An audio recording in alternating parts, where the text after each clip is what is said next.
დღევანდელ ვიდეოში განვიხილავთ 7 ყველაზე საზიანო ტყუილს, რომელიც ადამიანებს დაგვაჯერეს და რის გამოც თაობები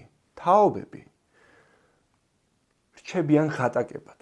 რის გამოც ღარიბები კიდევ მეტად განაგრძობენ გაღარიბებას. გამოგიცდია თუ არა, რომ როცა ფული არ გაქვს თავს მახეში გაბმულივით გრძნობ. თითქოს დიდ ორმოში ხარ ჩავარდნილი, უფრო მეტიც რაღაცნაირ ჭაობში ხარ, საიდანაც რაც მეტად ცდილობ ამოსვლას, მეტად ეფლობ. ფინანსური სირთულეების ერთ-ერთი ყველაზე ხშირი მიზეზი არის ის, რომ გვჯერა რაღაცეების, რაც სიმართლე საერთოდ არ არის. არდა ქრისტემ თქვა, რომ შეიცნობთ ჭეშმარიტებას, ანუ სიმართლესო და სიმართლე გაგათავისუფლებდო.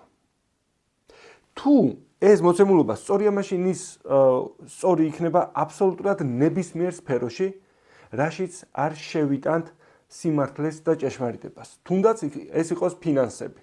ნებისმიერი სფერო, რომელშიც თავს თავისუფლად არ გრძნობ, მიზეზი ამ ორიდან ერთ-ერთია. ან არ ფლობ საკმარისი რაოდენობით სწორ სიმართლეს და გჯერა ტყუილის, ან ფლობ და არ იყენებ. ტყუილის გააზრება ყველაზე რთული, იმიტომ არის, რომ ჩვენ გვგონია, რომ რაღაცეების რისიც გვჯერა, იმიტომ გვჯერა, რომ ეს ისედაც სიმართლეა. და სინამდვილეში რაღაცები იმიტომ გვგონია სიმართლე, რომ უბრალოდ ესე გვჯერა. უმეტესობას იმდენად უყვართ თავიანთი შეხედულებების დაცვა, რომ ერიდებიან სიმართლის შუქზე მათი შეხედულებების გადამოწმებას. არდა თუ სიმართლე გიყვარს, პირველი რასაც უნდა აკეთებდე არის ნებისმიერი შენი შეხედულება, თუნდაც ეს იყოს ფინანსებთან მიმართებაში, გადაამოწმო სწორად გესმის თუ არა.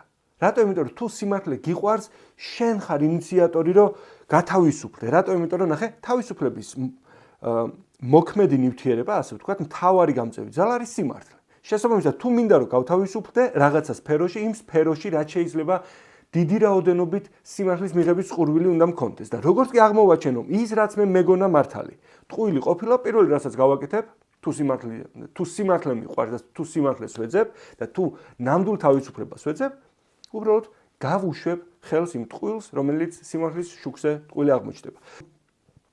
სიმართლეს არც ერთ სფეროში არ აქვს საქმე საშიშად. ტყუილია ის, რომელსაც სიმართლის უნდა ეშინოდეს, იმიტომ რომ როგორც კი სიმართლე ტყუილს გამოააშკარავებს, ტყუილი ქრება. ანუ ტყუილის არსებობა დამოკიდებულია სიმართლის გაჩუმებას და ერთადერთი რაც ტყუილს შეუძლია არის გააჩუმოს ის სიმართლე, რომელსაც შენი გათავისუფლება შეუძლია. დღევანდელ ვიდეოში განვიხილავთ 7 ყველაზე საზიანო ტყუილს, რომელიც ადამიანებს დაგვაჯერეს და რის გამოც თაობები რჩებიან ხატაკებად. რის გამოც ღარიბები კიდევ მეტად განაგრძობენ გაღარიბებას. ტყუილი ნომერი პირველი გამოიყურება ასე. დრო ფულია. ტყუილი ნომერი პირველი. დრო უდრის ფულს.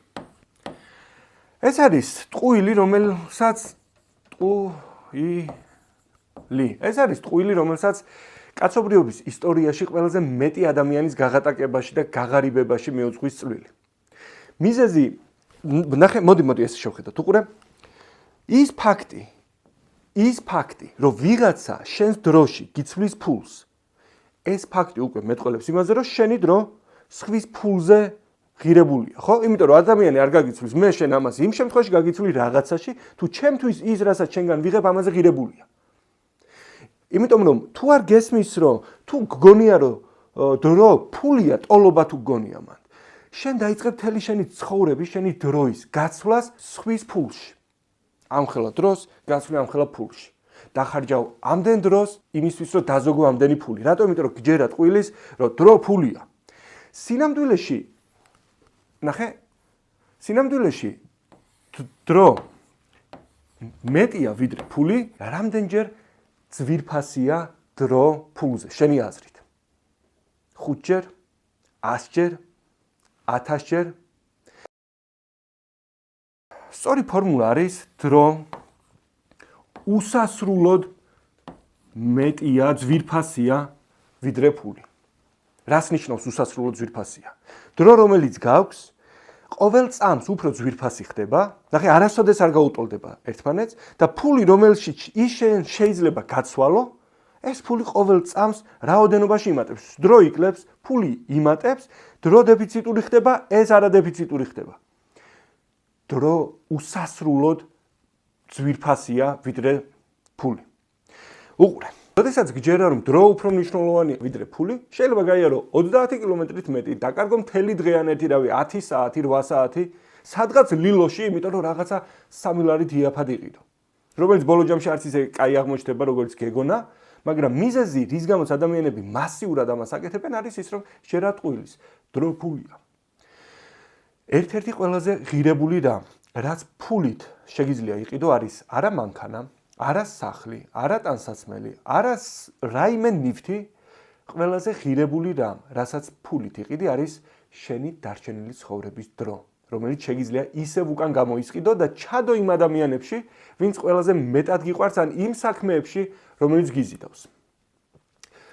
თუ ვინმე გეუბნება, რომ დრო ფულია, ესე იგი, არასოდეს ქონია ბევრი ფული, თორემ მიხვდებოდა, რომ მაგ რაოდენობის ფულს დროის გაყიდვით ვერ გამოიმუშავებდა. მეორე, ან უბრალოდ მამაძაღლია და გატყუებს და მესამე, უბრალოდ შეიძლება არ უფიქრია ამაზე. შეიძლება ახლა ფიქრობ, რომ არ არის იცი რა, დრო ბოლო ჯამში მაინც ფული, რაც მე დროს გავყიდი, მეტი ფული მექნება.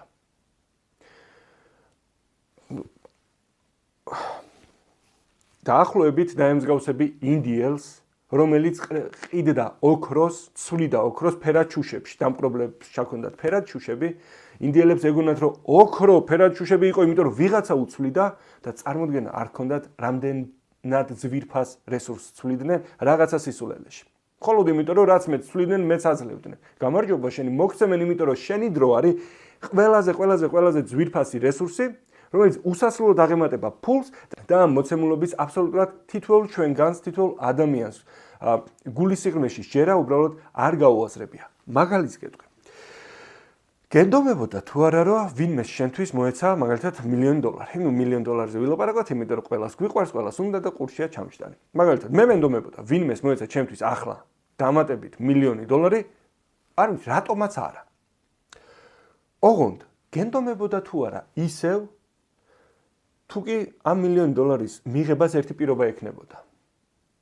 რა წამსაც ხელს მოგიდებ, ან ჩაგერიცხებ, რა წამსაც მიიღებ ამ ფულს, იმ წამს მოკვდები. დრო აღარ გექნება.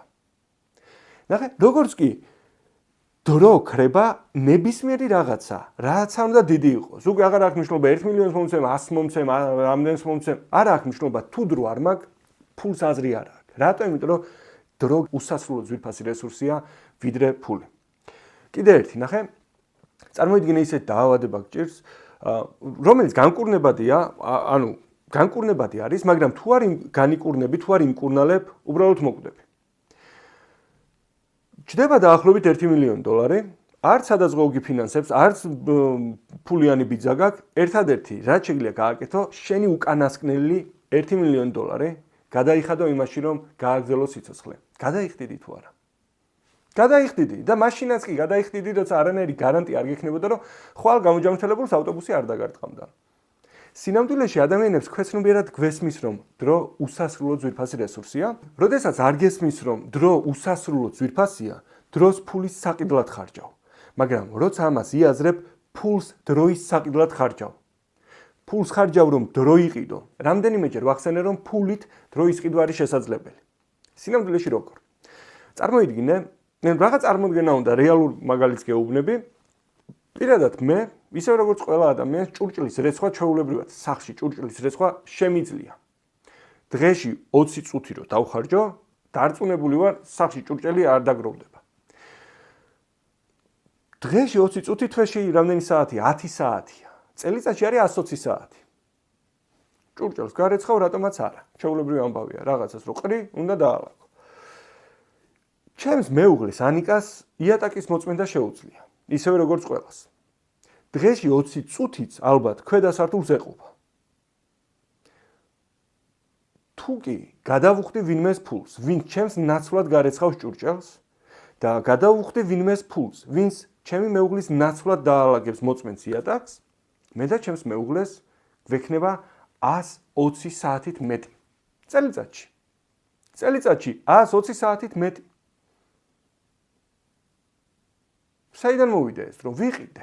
ფული დავხარჯე რაღაცაში, რაც მე მომყიდდა ჩემივე დროს უკან. კიდევ ერთი მარტივი მაგალითი თუ როგორ ვიყენებთ ფულს დროის დასაბრუნებლად. მაგალითად, მე მანქანას ძალიან იშვიათად ვატარებ. შესაბამისად, როცა მანქანა მჭირდება, ვიძახებ ტესლას ტაქსის და მაკითხავს მძღოლი. არ ვკარგავ დროს პარკინგის ზებნაში, რეცხვაში, მოვლაში, არ ვიხდი დაზღვევას, არ ვიხდი ჯარიმებს, არ ვდარდობ გაფუჭებაზე და თან როცა ტესლას ვიძახებ, მძღოლიც მოყვება. ანუ ცალკე მძღოლი არ მყავს საქირავებელი. ტესლა რომ ყოლოდა პირადად მე პროცესი ნახე. მე რომ ყოლოდა ამ ყველაფერზე მე უნდა მეზრუნა და თუ მენდომებოდა რომ საცობში ჩემი დრო არ დახარჯულიყო და ჩემი დრო საჭის ტრიალის ნაცვლად სხვა საქმეს მოხმარებოდა, უნდა ამეყვანა მძღოლი. ვიძახებ ტესლას მოდის მძღოლიანად და ყველა რაღაცას არ ვიცი, ალბათ ქალაქში ტაქსით გადაადგილება მაქსიმუმ დამიჯდეს ორჯერ ძვირი. სინამდვილეში გზიდან როცა ამდენ რაღაცას არ მიაქვს ჩემი დრო, მინიმუმ 100 ჯერ მეტ საქმეს ვაკეთებ. 100 ჯერ უფრო მნიშვნელოვან საქმეს ვაკეთებ. დროს კი მეც ვყიდი, მაგრამ არა იაფად. იმის ნაცვლად რომ საცობში ვიდგე, მირჩევნია ჩემს რამდენიმე პოტენციურ მომხმარებელს შევეხმიან. მირჩევნია გადავუხადო აი და ტაქსები ძვირი არ გიჯდება? რა 40 ლარი, 50 ლარი. 50 ლარი დაგიჯდეს რაღაცა რომელიც მოგცემს შესაძლებლობას რომ დაახლოებით 5000 ლარით დაბრუნდე უკან. უბრალოდ იმიტომ რომ ეს დრო იყიდე, შენი თავისთვის იყიდე, ფული სხვას გადაუხადე, ყველაზე მარტივი მაგალითია. ამიტომ როცა შემიძლია ფულით დრო დავზოგო, ამას ყოველთვის ვაკეთებ. მაგრამ არასოდეს ვხარჯავ დროს მცირე ფულის დასაზოგად. მიხვდი ხო, უნდა შეატრიალო. ასე რომ დრო ფულია ეს არის ტყუილი, რომელიც ხალხს ღარიბებად ტოვებს. სინამდვილეში დრო უსასრულო ძვირფასი რესურსია ვიდრე ფული და როცა ამას ხვდები, ფულს იყენებ, რომ მეტი დრო მიიღო. ხოლო დროს რომ მეტი ფული შექმნა და არა მეტი ფული დაზოგო. ხვდები ხო, სად არის მოკლედ ზაღლისთავი დამარხული. გადავიდეთ რაღაც ლოგიკური გადასვლა, გავაკეთოთ, გადავიდეთ ნომერ მეორე ტყუილზე. შენახული ფული, ნაშოვნი, გამომუშავებული ფულია. სინამდვილეში ნებისმიერი ფული, რომელსაც ინახავ, თუ უბრალოდ ინახავ, ეს არის ფული შენახული, რომელიც უფასურდება. გაისად, რაც არ უნდა მომხიბვლელი ციფრები გვიფრიალონ წინ რო იცი რა ინფლაცია ახლა ამ წელს ძალიან ცოტა იყო ნებისმიერ შემთხვევაში ფული რომელიც გაისად გექნება მიუხედავად იმისა რომ ისევ 100 ლარი ეწერება ყიდველობით უნარი ექნება გაცილებით ნაკლები ხო გასაგებია ეს დაახლოებით იგივეა რომ ყინული გჭირდებოდეს გაისად რაღაცა საქმისთვის ეხლა გქონდეს ეს ყინული და ჩაადო უბრალოდ რაღაცა თასში დასვრეტილ თასში და შეინახო იმ იმედით რომ ყინული ხო შეინახე და ხო დაგხვდე შეიძლება დაგხვდეს მაგრამ გაცილებით ცოტა ან საერთოდ აღარ როდესაც ადამიანები იაზრებენ იმას რომ ნებისმიერი შენახული ფული დაზოგილი ფული გაუფასურებული ფულია და ფულის შენახვას არანაირი აზრი არ აქვს ფულის დაბანდებას აქვს აზრი მაგრამ შენახვას აზრი არ აქვს იმიტომ რომ დროს შეუძლია ფული გახადოს უფრო ფასეულიც და დროს შეუძლია ფული გახადოს უფრო უფასურიც გააჩნია შენახულია თუ დაბანდებული მეხუთი ხო? შესაბამისად, როცა პირველად ადამიანები იაზრებენ, რომ ფულს თუ შევინახავ, გაუფასურდება, დგებიან და მაგალითად ოქროს ყიდულობენ შესაფერისი ფასის და ოქროს ინახავენ. ან უძრავ ქონებას ინახავენ და გონიათ, დააკვირდი რაღაც გეუბნები. გონიათ, რომ რა კი მომდევნო წელს, ან რაღაცა პერიოდის შემდეგ, ფასი გაზრდილი დახვდებათ, გონიათ, რომ მათმა ინვესტიციამ რაღაცა ბარტყები გამოიყვანა. ბარტყები გამოჭეგა. სინამდვილეში უბრალოდ ადამიანები ამ ფორმით ყინავენ ფულს და ის ფაქტი რომ გაისად რაღაცის ფასი მომატებულია სინამდვილეში იმის ფასი მომატებული არ არის, იმის ფასი გაყინულია იქ სადაც იყო და რა კი ფულია გაუფასურებული, ახლა ამითი მეტი ფული მოგდის და ადამიანი ტყუდება გონია რომ აი ინვესტიცია განახორციელა. სინამდვილეში ამ რაღაცას ქვია ფულის გაყინვა. თუ გინდა რომ შენმა ფულმა დროსთან ერთად ღირებულებაში მოიმატოს, მაშინ ისეთ საქმეში უნდა ჩადო, ისეთ რაღაცაში უნდა დააბანდო, რომელიც მრავლდება. ოქრო გამრავლებული ხო არ დაგხვდება, სადაც უნდა შეინახო, გამრავლებული ვერ დაგხვდება. არის ისეთი საინვესტიციო სფეროები და საწყის ეტაპზე საუკეთესო საინვესტიციო სფერო, საუკეთესო. ხაზგასმით ვამბობ, დამიჯერე, ეხლა რასაც გეუბნები, დამიჯერე გეხვეწებ, იმიტომ რომ მე რო სულ მესმოდა რომ აი ფული უნდა დააბანდო 100 ლარი და გინდა 1000 ლარი, გინდა დააბანდე, გინდა არ დააბანდე, ეხლა აზრი მითხარი 1000 ლარი დავაბანდე და იქეთა წელსაც დამხვდა 1020 ლარი. და რა საუკეთესო, რაშიც შეგიძლია საწყის ეტაპზე ფული დააბანდო არის შენი ყველაზე საიმედო უძრავი ქონება ტვინი. დააბანდო შენს უნარებში, დააბანდო შენს ხედვაში, დააბანდო შენს ახალ ინსტრუმენტებში, რომელსაც გამოიყენებ იმისთვის, რომ შენს მიზნებს კიდევ უფრო ადვილად, კიდევ უფრო ნაკლებ დროში მიაღწიო და ასე შემდეგ. წეგან თქვით, რომ დროს შეუძლია ფული უფრო ღირებული გახადოს, თუ კი სწორად არის დაბანდებული და პირიქით, ფულს შეუძლია დრო მეტად ღირებული გახადოს. რას გულისხმობთ? ნახე. შენ და შენი მეუღლე წელიწადში ერთი ან ოჯახი ერთხელ ახერხებთ მოგზაურობას. თუ ვიტყვით, რომ სიტყვაზე 50 წელი გვაქვთ დარჩენილი, ამ არითმეტიკით წინ 50 მოგზაურობა გვაქვს დარჩენილი, ხო ასეა? ახლა წარმოიდგინე, რომ შენი საქმე იმდენად წარმატებული გახდა, რომ წელიწადში 5 ჯერ ახერხებ მოგზაურობას. იმდენი ფული გაქვს, რომ 1 წლის განმავლობაში ერთის ნაცვლად 5 ჯერ შეგიძლია მოგზაურობა.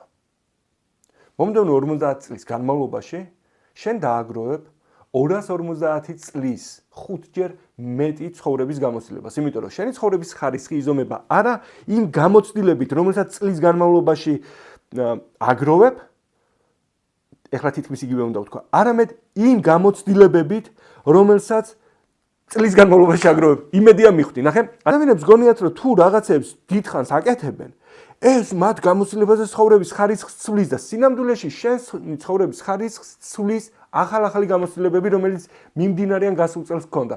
მოკლედ მიხვდი ხო? ფულს შეუძლია დრო გახადოს უფრო ღირებული. თუ კი იმდენ ფულს იშოვი, რომ შეძლებ ერთის ნაცვლად 5 ჯერ იმოგზაურო ოჯახთან ერთად, გილოცავ შენ დამატებით პლუს 4 ცხოვრების გატარება შეგიძლია კიდევ ერთი დამანგრეველი, დამამახინჯებელი და საზიზღარი ტყუილი არის ის, რომ დიპლომი ხო გინდა ძმაო. დიპლომის გარეშე სამსახურს ვერ ააწყობ, ცხოვრებას ვერ ააწყობ. სინამდვილეში დიპლომი სჭირდება უნივერსიტეტს იმისთვის, რომ ფული იშოვოს. არსებობდა დრო დაახლოებით რამდენიმე ათეული წლის წინ, როდესაც დიპლომის ქონა და რაღაცა უმაღლესი განათლების მიღება მნიშვნელოვნად ზრდიდა წარმატების შესაძლებლობას. რატომ? იმიტომ რომ ინდუსტრიალიზაციის პერიოდი იყო, როდესაც ადამიანებს, ვისაც მაგალითად მიწაზე შრომა არ უნდათ, შეეძლოთ ტრეილერის, ტრაქტორის ან კომბაინის საჭე ეტრიალებინათ. წასულიყვნენ კოლეჯი დაემთავრებინათ, მოსულიყვნენ დიპლომით და ეთქვათ, მე აღარ მინდა ძმაო თოხის ქნება, მე მინდა რომ კომბაინის საჭე ვატრიალო. შემდეგ იგივე ადამიანს შეეძლო მენეჯმენტი დაემთავრებინა და უკვე ეთქვა, რომ მე აღარ მინდა ძმაო კომბაინის საჭის ტრიალი, მე მინდა 10 ადამიანი ვატრიალო, რომელიც ვმართო, ვინც კომბაინის საჭეს მართავს. ნახე, იყო დრო, როდესაც სახლში რომ მოვიდა ვიღაცა ჯუმბერი, იმან უთხრა თავის შვილს, რომ შვილო, მე ვარ მუშა. შენ ხელა ბიჭია, ჩემი უფროსია, მე სახეს ვიძრობ, ის უბრალოდ მეუბნება რა როგორ, რანაირად, ორივენი მუშაობთ. ერთი და იგივე პერიოდა იმას მეტი აქ ხელოფას და გაიგცა ყველა და მიაწყდა ისწავლეს უმაღლესი განათლება, რაღაცა პროფესიას დაეუფლნენ და დღეს ცდილობენ, რომ ისევ გაამართლონ ეს გადაწყვეტილება თითქოს დღეს, ნახე, უყურე, დღეს რაც წარმატებისთვის გჭირდება, არის მაღალი დონის აზროვნება, ხედვა უნდა გქონდეს, გჭირდება უნარები, მაღალი ხარისხის უნარები გჭირდება, რომელიც შენი სამუშაოა და გჭირდება საბაზისო ინსტრუმენტების ელემენტარული ცოდნა იმისთვის, რომ რა ხედვაც გაქვს, ეს შენს ხელთ არსებული ინსტრუმენტებით და შენი უნარებით შენი ცხოვრება შეცვალო. თუ გაინტერესებს, რას უშვება უნივერსიტეტი სტუდენტებს, ნახე, როცა მე ვიყავ სტუდენტი, მე თვითონ ჩემს თავზე ამას ისე ვერ ვგრძნობდი, როგორც ეს დავინახე მაშინ, როდესაც ვიყავი ლექტორი. უბრალოდ მართლა ძალიან მინდოდა, რომ ჩემი ცოდნა სხვებისთვისაც გადამეცა და ძალიან გულახდილი ვიქნები. ვფიქრობდი, ესეც წარმოდგენა მქონდა, რომ შევალ ახლა პირველ კურსელებთან და პირველ კურსელები დამხვდებიან ვარდისფერი სათვალეებით. გონიათ, რომ რაგი უნივერსიტეტში ჩააბარეს ახლა რაღაცა ცხოვრება შეიცვლება და აი იმიტომ სულ ესე გვესმოდა, რომ სტუდენტობით რაღაცა იწყებოდა. ვიფიქრე, რომ მეოთხე კურსელები დამხვდებოდნენ ადამიანები, რომლებიც უკვე რეალობას თვალს გაუსწორებდნენ და მიხვდებოდნენ, რომ ცხოვრების 4 წელი აქვს ძმაო გადახდილი რაღაცაში. ეს მხოლოდ მათ მშობლებს და ჩვენს მშობლებს თავიანთი ცხოვრების მნიშვნელოვანი არ ვიცი ნაწილი აქვს გადახდილი იმაში რომ სტუდენტის შვილი ან ოჯახის წევრი შეენახა მოკლე წლების განმავლობაში იკლებდნენ საჭმელს სასმელს იმიტომ რომ გაეგზავნათ ვიღაცისთვის ვინც აი დიპლომამდე მიდის იმიტომ რომ დიპლომით ცხოვრებას შეცვლის მანამდე მომზადება მანამდე სკოლა მოკლედ რო არ გავაგზელო მეთქი მეოთხე კურსელები იქნებიან ტიპები ვინც უკვე გიჟებივით არიან დასაბმელები არიან რომ ვამთავრებთ ძმა უნივერსიტეტზე ეს რა გვასწავლეს ეხლა რა ვშვებით ერთ-ერთი სტუდენტის პასუხი იდეალურად გამოხატავდა უმაღლესი განათლების და საგანმანათლებლო სისტემის ზეგავლენას ადამიანებს და ნახე ვფიქრობ რომ როცა უნივერსიტეტს დავამთავრებო რამე სამსახურს დავიწყებო რამე სამსახურს დავიწყებ ეხლა ჯერ ნახე სასურველია ჩემი პროფესიითო. ანუ მომისმინე, უყურეთ მოყ. 4 წელი გაქვს ცხოვრების გადახდილი რაღაცაში. ფული გაქვს გადახდილი, რომლის გამომუშავებაში დრო გაქვს გადახდილი, ანუ 4 წელზე გაცილებით მეტი ამ რაღაცაში გადახდილი. რაც 4 წლის განმავლობაში მოყიდეს, უყურებ და ამბობ. ამ რაღაცით შეიძლება ჩემი პროფესიითაც კი ვერ დავიწყო მუშაობა.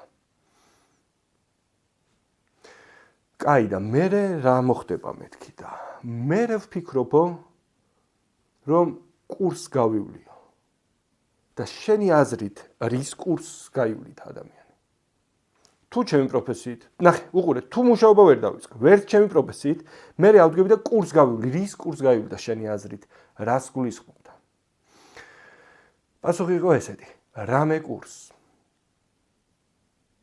ანუ წარმოგიდგენია ისიც არ აქვთ ადამიანებს ნაფიქრი მე რა შვებიან თუ ამან არ გამართლა მე რა ვშვები რამე კურს გავივლიო თუ გაინტერესებს რას უშვება უნივერსიტეტი ბავშვებს უნდა ნახო პირველ კურსელები რომელთაც გონიათ რომ ახალ ცხოვრების ახალ ეტაპს იწყებენ და აღმოვაჩინე რომ პირველ კურსელებს უფრო რეალისტური ყოველ შემთხვევაში უფრო მომგებიანი დამოკიდებულება ჰქონდათ მანამ სანამ 4 წლის განმავლობაში ამ ადამიანებს არ მოუკლავენ ყველანაირ ოცნებას, არ დაუმსხვრევენ ყველანაირ მიზანს და არ მოამზადებენ იმისთვის რომ რამე სამსახური ნახონ. მთელი განათლების სისტემა სკოლიდან დაწყებული, უნივერსიტეტით გაგრძელებული გვჯის შეცდომებისთვის. უფრო მეტიც გუშინ ვფიქრობდი, თუ ერთხელ ორიანს მივიღებდი სკოლაში რაღაცა საგანში წლის დასაწყისში მთელი წელი რაც არ უნდა მექნა ხუთიანი აღარ გამოდიოდ. ანუ რა უქენი ეგეთი. მთელი განათლების სისტემა აგებულია იმაზე, რომ გითვლის შეცდომებს და გჯის შეცდომებისთვის.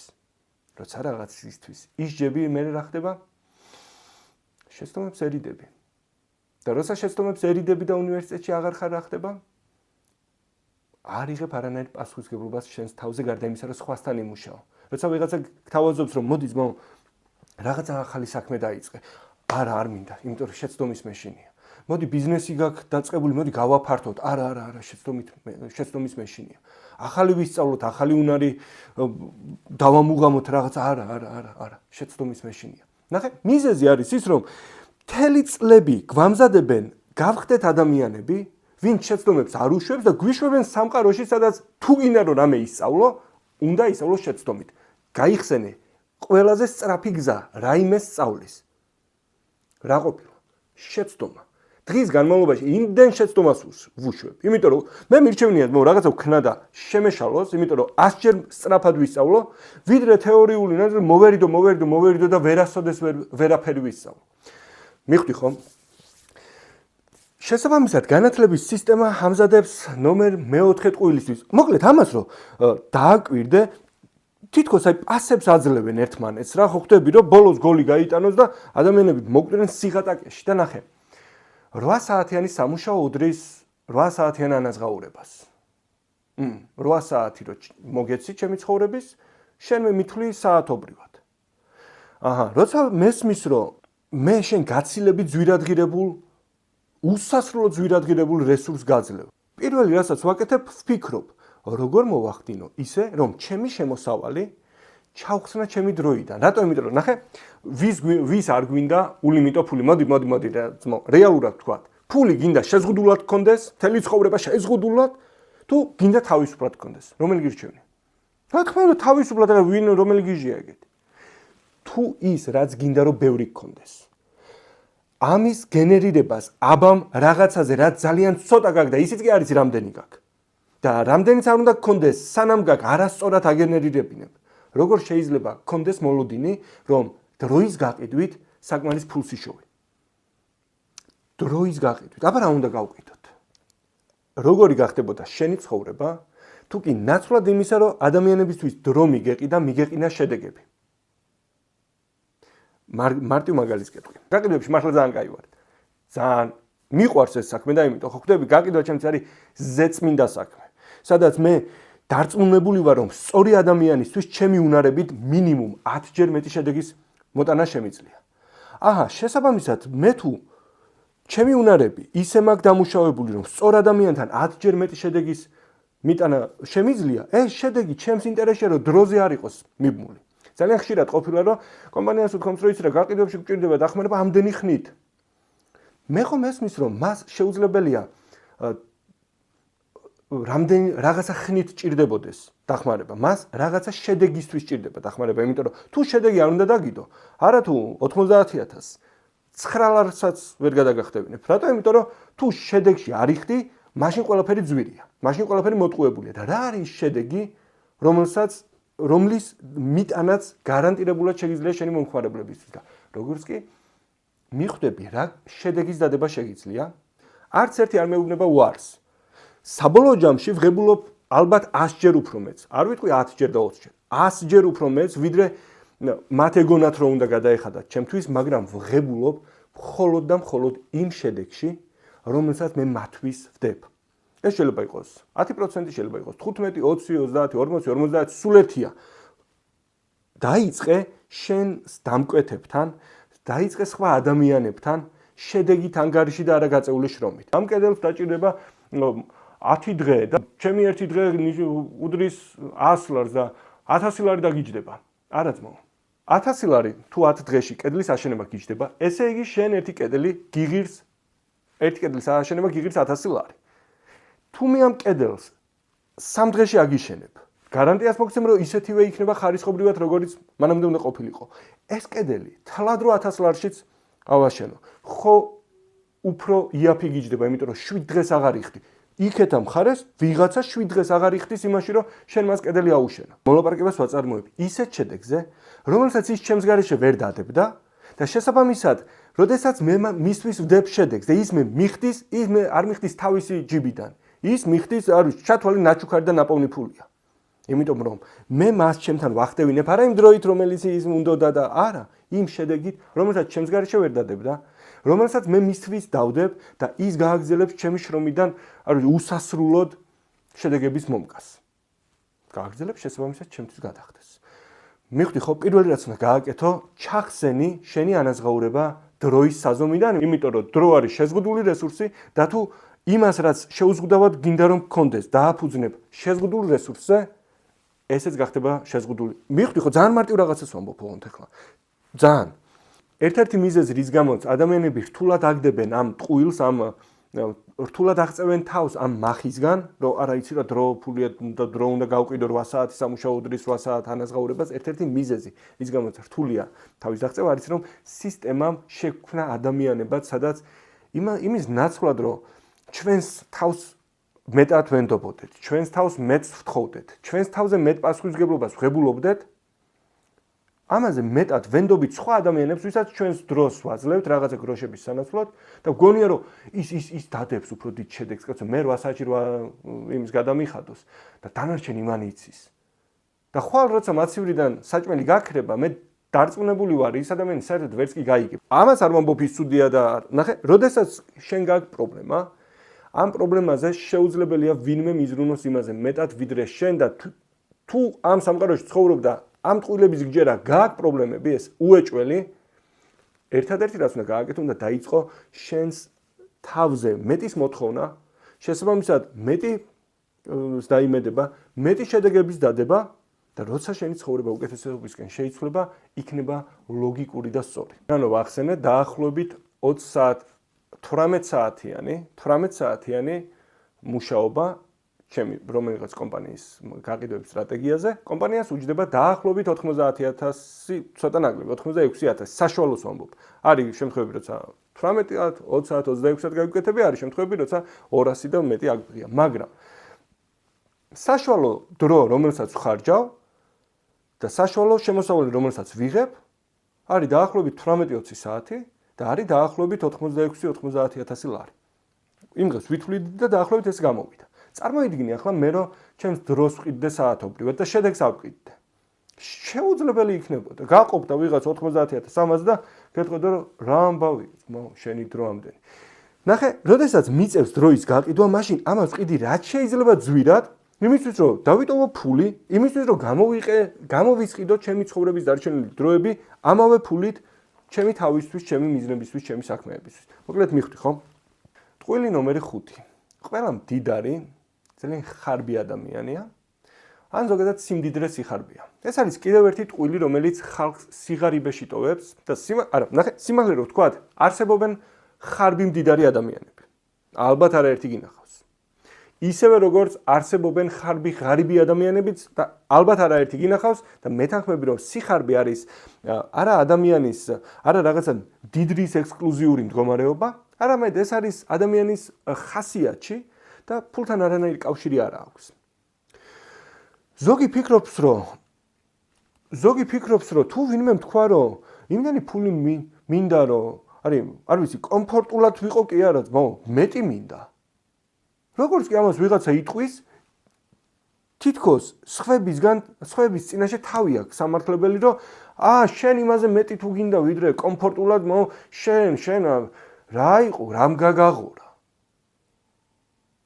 სინამდვილეში ადამიანი, რომელსაც იმდენი ფული უნდა, რომ მხოლოდ თვითონ იყოს კომფორტში, ეგ არის ყველაზე დიდი ეგოიზმი და ეგ არის ყველაზე დიდი სიხარბე. მე მინდა იმდენი ფული მქონდეს, რომ სხვა ადამიანების კომფორტსაც შევუწყო ხელი. მე მინდა იმდენი ფული მქონდეს, რომ ქუჩაში ვიღაცას მივცე. არა დავარიგო, არ მოგატყოს არავინ არაფერს არ არიგებს, მაგრამ თუ ხედავ, რომ ადამიანს უჭირს,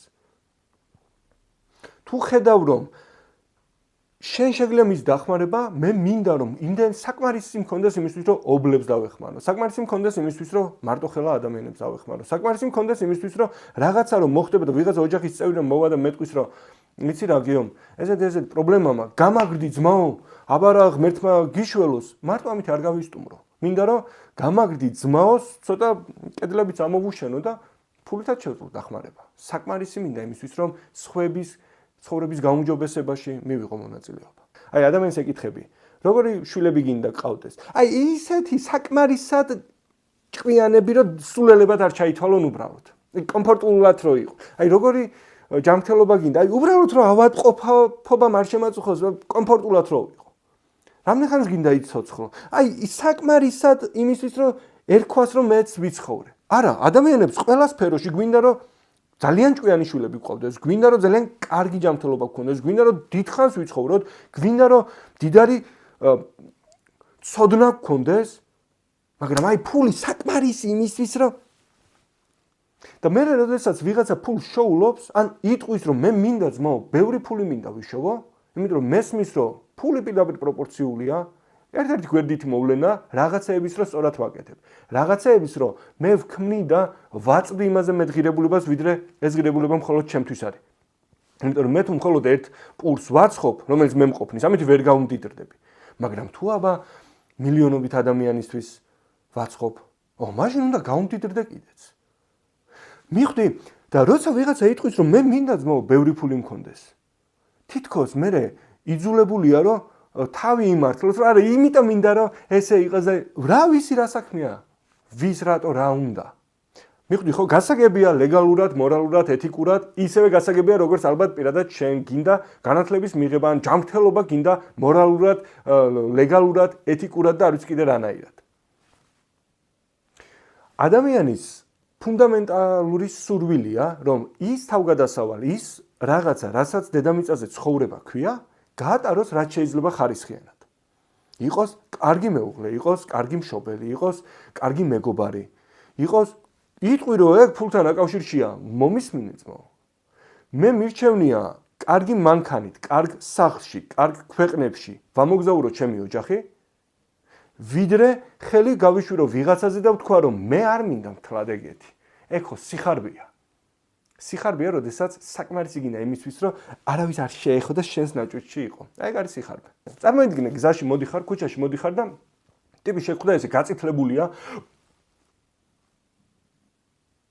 და ეკითხები რა გჭირსო და ავს უნთქავ და რატო და სხვებს მინდა რომ დაუტყო ჰაერი ეკონომიურად უნთქავ საკმარისად უნთქავ რომ არ მოუწდე ანუ ხო იტყვი რომ შეშინებული ხო არ ხარ ძმა შენაც გინდა ისუნთქე ამის გამო სხვა არ გაიგუდება შენაც ამდა სიმდიდრე დააგროვო ამის გამო სხვა არ გაღარიბდება პირიქით ეს მოგცემს შესაძლებლობას რომ ვისაც მეტად უჭირს სწორი ადამიანის ხელში ფული არის ინსტრუმენტი გონიათ რომ ფული აბოროტება არ და ნახე ამ უფრო მარტივად როგორ უნდა ეწეროს ფულის სიყვარული არის ბოროტება ფული ბოროტება არ არის ფულის სიყვარულია ბოროტება დღეს ვფიქრობდი ამ საკითხზე რა სხვაობაა ნახე როცა რაღაცა გიყვარს ეს რაღაცა ხდება შენი მიზანი შესაბამისად როდესაც რაღაცა გიყვარს და ეს რაღაც არის შენი მიზანი აბსოლუტურად ყველაფერი მის ირგვლივ ემსახურება შენს ამ მიზანს არა მარტო ემსახურება შეიძლება შეეწიროს კიდეც აჰა თუ ფული მიყვარს შეიძლება ყველაფერი ჩემი დროც ჩემი ურთიერთობები ჩემი ნამუსით ჩემი სინდისით ჩემი არ ვიცი რაღაცეებით შეეწიროს ფულს რატო იმიტომ რომ ფული მიყვარს მაგრამ თუ ყველაფერი ის რაც კარგია რაც ღმერთმა მომცა რაზეც მითხრა დატკბი გაიხარე გამრავლდი ესექენიო ეს იმდენად თუ მიყვარს ეს იმდენად თუ ძვირფასია რომ ფულის ერთ-ერთი საშუალებაა მიხვდი ხო ამიტომ როცა გესმის რომ ფულის სიყვარული ბოროტება არ გეგონოს რომ ფულია ბოროტება ფული ისეთივე ინსტრუმენტია როგორიც არ ვიცი რაღაცა ინსტრუმენტი ახლა ხელში რო დაიჭირო და იქნება ეს ბოროტება თუ სიკეთე დამოკიდებულია იმაზე ვის ხელშიც ის არის მიხვდი ხო ცხოვრება რთულია და ყველაფერი ძვირია სინამდვილეში ამ ყველაფერში ტყუილი არის ის რომ ვინც ამბობს რომ ცხოვრება რთულია და ყველაფერი ძვირია ისი ამბობს და ისე გვასწავლებს რომ თითქოს ეს არის ცხოვრების ერთადერთი სცენარი არადა სამყაროში მოქმედებს პოლარობის პრინციპი რაც იმას ნიშნავს რომ ყოველი დადებითისთვის არსებობს უარყოფითი და ყოველი უარყოფითისთვის არსებობს დადებითი თუ აქვს რაღაცას ერთი მხარე მას მინიმუმ აქვს მეორე მხარეც არ არსებობს ფურცელი რომელსაც მხოლოდ ერთი გვერდი აქვს არ არსებობს პური რომელსაც ერთი მხარე აქვს არასოდეს გექნება ნანახი ტორტი რომელსაც მხოლოდ ზედა მხარე აქვს არასოდეს გექნება ნანახი ხურდა რომელსაც მხოლოდ ერთი მხარე აქვს ახლა შეიძლება ვფიქრობ არა მაგ ნანა ეგ მეორე ხო აქვს აი რაც არის ეგ არის მეორე მხარე შესაბამისად თუ ვამბობთ რომ ცხოვრება რთულია ესე იგი სადღაც არის მარტივიც რას ნიშნავს ჩვენ უბრალოდ არ გვასწავლეს რომელ მხარეზე ვიყოთ ფოკუსირებული უпростоრად არ ესწავლებინა ჩვენით მივხვდებოდით რომელ მხარეზე ვყოფილიყავით ფოკუსირებული მაგრამ გვასწავლეს ფოკუსირებული ვყოფილიყავით მხოლოდ უარყოფით მხარეზე ცხოვრება რთულია თუ რთულია მარტივიც უნდა იყოს იმიტომ რომ ვერ იარსებებდა სირთულე თუ არ იარსებებდა სიმარტივეც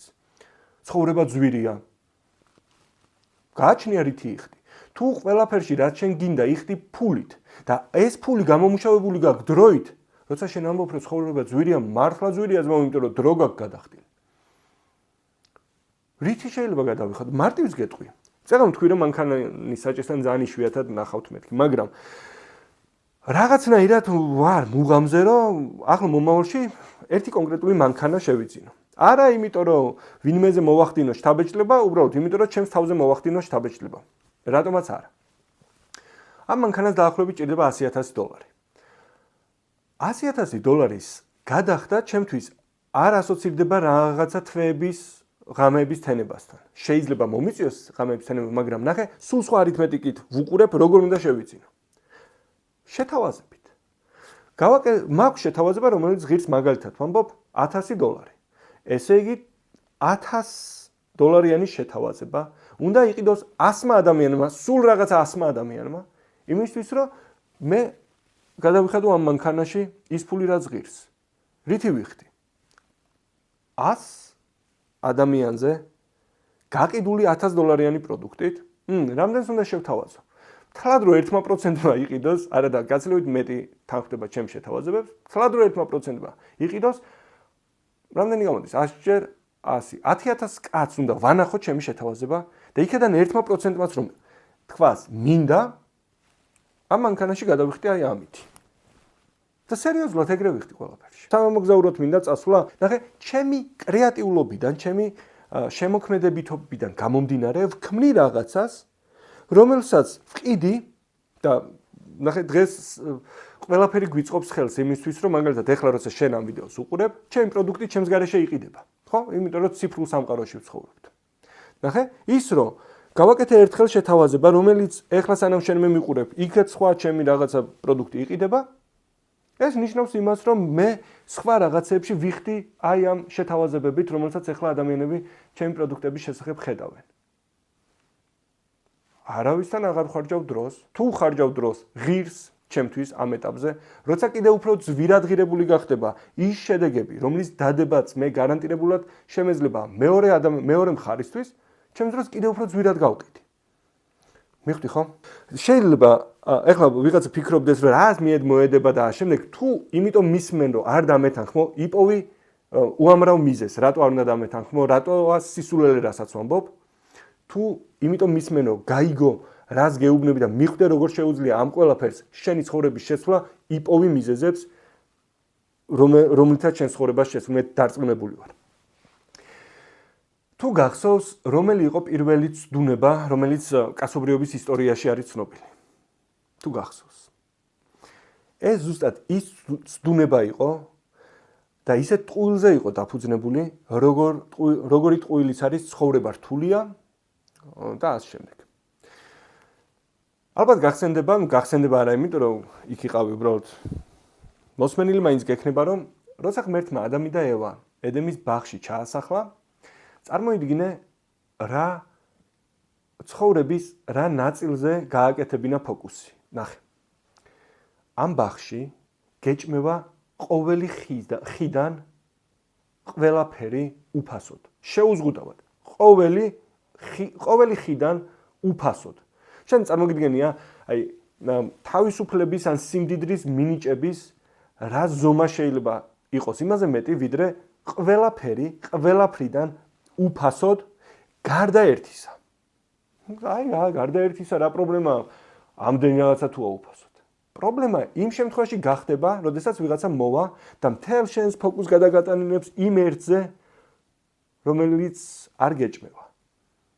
ეშმაკმა როცა ფოკუსი გადაატანინა იმაზე, რაც არ ეჭმეოდა, ეშმაკს ძალიან მაგრად ესმოდა, მინიმუმ ერთი რაღაცა. ესმოდა რომ თუ ადამიანი ხარჯავს ყურადღებას რაღაცაზე, იმ რაღაცას ახმართ ძალისხმევასაც. თუ შენ მოახმარ ძალისხმევას, იმაზე ფოკუსირებას, რაც შენთვის არ არის, ვეღარ დაინახავ იმ უამრავ დოვლად, რომელიც შენთვის არის. ამიტომ თუ შენი ცხოვრება ახლა ძალიან რთულია, ესე იგი მანდვე გვერდით არის ძალიან მარტივი, უბრალოდ უნდა იცოდე, როგორ გადმოიტანო ფოკუსი. როგორ დაიწყო შემჩნევა. ნახე, აგარი როცა უდაბნოში მოდიოდა, ძველი აღთქმის პერსონაჟია, ბავშვს მოწყურდა, წყალი არ ჰქონდა და ბავშვი დასვა ჩრდილში და თვითონ დაჯდა და დაიწყო ტირილი. და ცოტა ხანში ანგელოზმა უთხრა, რომ იცი რა, შეისმინა ღმერთმა შენი ლოცვაო. ანუ მან იგებ რომ კერტირო და ლოცულობდა სინამდვილეში. ნახე. და აუხილა თვალები და დაინახა, ერთამ დააკვირდი რა, მაგარი რაღაცა. აუხილა თვალები და დაინახა წყლით სავსე ჭა. წყლით სავსე ჭა დაინახა, იმიტომ რომ მე ააშენა ღმერთმა, არს იმაში არ არის გჯერა, უბრალოდ საინტერესო კუთხეებია, ნახე. მე ააშენა, მე ამოაშენა, მე ჩაასხა წყალი, არა. ის რო წერია, რომ აუხილა თვალები და დაინახა. ნიშნავს იმას, რომ ეს ჭა იქ ისედაც იყო. უბრალოდ აგარი ვერ ხედავდა. აგარი ვერ ხედავდა წყლით სავსე ჭას, იმიტომ რომ თვალები ჰქონდა წყლით სავსე. რა საინტერესოა. ადამიანი ვერ ხედავს მარტივ ცხოვრებას, მე არ ვამბობ მარტივს, რომ ფეხს, ხო მიხვდი მთელი ამ ვიდეოს განმავლობაში, ხო მიხვდი რაზეც ვსაუბრობ. როგორი იქნება პირადად შენთვის დამოკიდებულია პირადად შენზე. ტყუილი ნომერი 7, რომელიც გვაღარიბებს, იმიტომ რომ გვიწევს ყველაფერში ჩვენი დროით გადახდა, გამოიყურება ასე. ხეზე ცოცვას არავინ გასწავლის. სინამდვილეში, როდესაც გვჯერათ ყვილის, რომ ხეზე ცოცვას არავინ გვასწავლის, ჩანასახშივე ეჭვით ვუყურებთ ყველას მიერ ნათქვამ სიტყვას და ვფიქრობთ, რომ ამის უკან ან რაღაც იმალება, ან ეს ის არ არის, რაც მე ბოლომდე მეყოფა. შესაბამისად, როცა გვჯერა, რომ არავინ არაფერს არ გვასწავლის, ვიწყებთ ყველაფრის ჩვენი სწავლას და ამაში ვიხდით დროს. მე მირჩევნია დრო დავზოგო, გადავუხადო ვინმეს ფული საკმარისად იმისთვის, რომ ღირდეს ის შედეგი, რა შედეგიც მე მან უნდა მასწავლოს და ამ გაგებით კიდევ ერთი შესაძლებლობა გამოვიყენო, სადაც ფულით ვიყიდი დროს. როგორ? გადავუხადო მასწავლებელს, ვინც იმას მასწავლის, რაც მე ამ ეტაპზე მისგან მჭირდება. იმიტომ რომ თუ ფიქრობ, რომ მასწავლებელს სანამ კონკრეტულად არ აიყვან, მანამდე მასწავლებელი არ გყავს, გამარჯობა შენი. ცხოვრება ყოველდღიურად ასწავლის და წვრთნის ადამიანებს. თუ შენ ხარ ცუდ საზოგადოებაში, არანაირი მასწავლებელი არ გჭირდება იმისთვის, რომ უფრო ცუდი გახდე. სერიოზულად, უბრალოდ უნდა იყო იქ. თუ ხარ კარგ საზოგადოებაში, გჭირდება მასწავლებელი, ვინც დაგეხმარება, რომ უკეთესი გახდე. არ არის აუცილებელი, რომ ვინმე ერთი იყოს, უბრალოდ შეიძლება ამ საზოგადოებამ შენმა კარგმა სამეგობრომ იტვირთოს ეს როლი, ასე ვთქვათ, და გაგიწიოს კარგი მასწავლებლობა. იმიტომ რომ ცხოვრება ცალკე აღებული რაღაცა ის არ არის, ხო, შედგება რაღაცა მოვლენებისგან, რომელსაც ვატარებთ სხვებთან. თუ რაც გასწავლის ცხოვრება, დამოკიდებულია იმაზე, როგორი მოსწავლე იქნები შენ. თუ იმდენს ვერ სწავლობ, რომ არ უნდა გაერიო ცუდ საზოგადოებაში. თუ იმდენს ვერ სწავლობ, რომ უნდა იყო იმ გარემოში, სადაც შენნაირი გონება გახსნილი, დიდი მიზნის, დიდი ოცნების, ნათელი აზროვნების ადამიანები არიან, თუ ამის მიხედვით არ გააკეთებ არჩევანს, აღმოჩნდები ისეთ გარემოში, სადაც დამიჯერე არავის არ დაჭირდება შენგან არაფრის გადახდა, ისე გასწავლის, ისე დაგინგრევს, ისე მოგისპობს ყველაფერ ღირებულს, რაც შენში არის. მანამ სანამ გეტყვი თუ რომელ ვიდეოს უყურო ამის შემდეგ, შენთან მაქვს ერთი თხოვნა. გამოიწერე ჩემი გვერდი, მოიწონე ჩემი ვიდეო, იმიტომ რომ ახალი ვარ YouTube-ზე და ჯერ ისეთი ვარ, ჩაინიკი ვარ. კომენტარების სექციაში გამიზიარე ის, რაც განსაკუთრებით მოგეწონა. და კიდე ერთი თხოვნა მექნება. ეს ვიდეო გაუზიარე შენს ახლობლებს, გააზიარე შენი სოციალური ქსელის გვერდებზე და ამით კიდევ უფრო მეტი ადამიანის ყურამდე და გულამდე მიიტან. იმ რაღაცას, რასაც პირადად შენი, პირადად ჩემი და სხვა ადამიანების ცხოვრების გაუმჯობესება შეუძლია. ცოტა ბევრი რაღაც დაგავალე, ხო? გამოიწერე გვერდი, მოიწონე ვიდეო. 2. კომენტარებში გამიზიარე შენი აზრი. გააზიარე ეს ვიდეო სხვებთანაც. და ამის შემდეგ უყურე ვიდეოს, რატომ არ მოაქვს ჩვენს შრომას შედეგი. შევხვდებით მომდევნო ვიდეოზე.